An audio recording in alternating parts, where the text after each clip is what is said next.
Hi everybody in Facebook and YouTube and around the world. I'm Elizabeth and I'm going over things that happened with my son who died of SIDS. And now I'm working towards life after death. So I don't mean life after death as in where do I go when I die. I have my beliefs on that and you have your beliefs on that.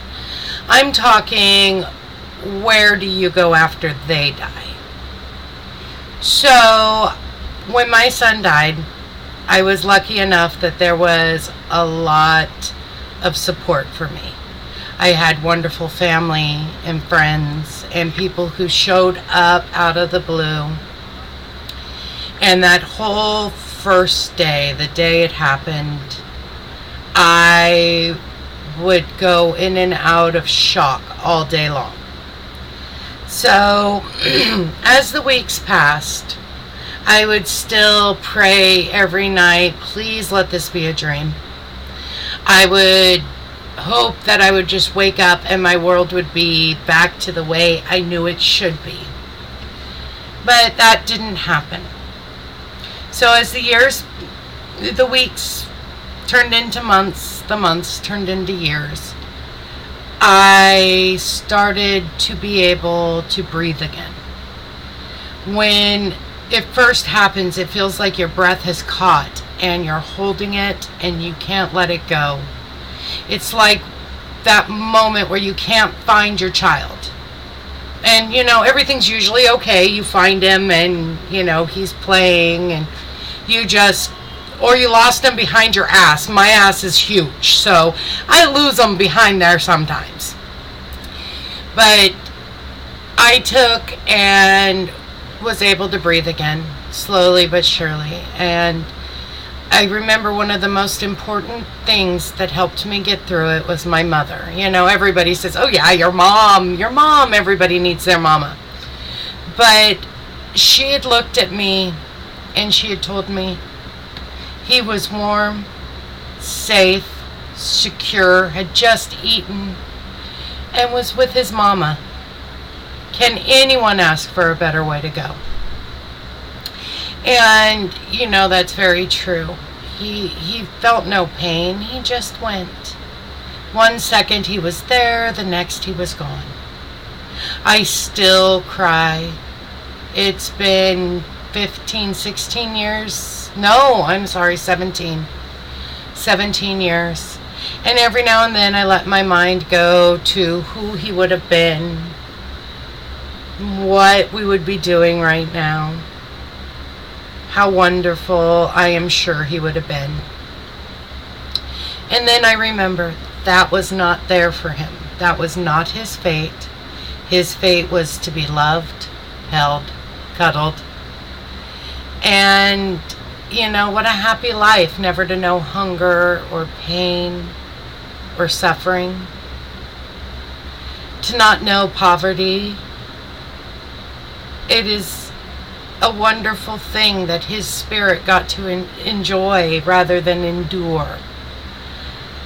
So I let go of that hope and that wonder. What would he have been? Who would he have been? And I cherish the time that I had. And I thank God that it never happened again. And let me tell you, every time there's a baby born in our family, I have this deep, deep fear that we're going to have to go through that again. But my life returned to pretty much normal eventually. I laugh, I cry, I enjoy the time with my other children. In fact, I think I might be a little more thankful for them. I wake up in the morning and I never let a morning go by without saying good morning to my children, hugging and kissing them. Because you don't know what the day holds. This is true for anybody. But you get a new grasp of that when you deal with your mortality so directly.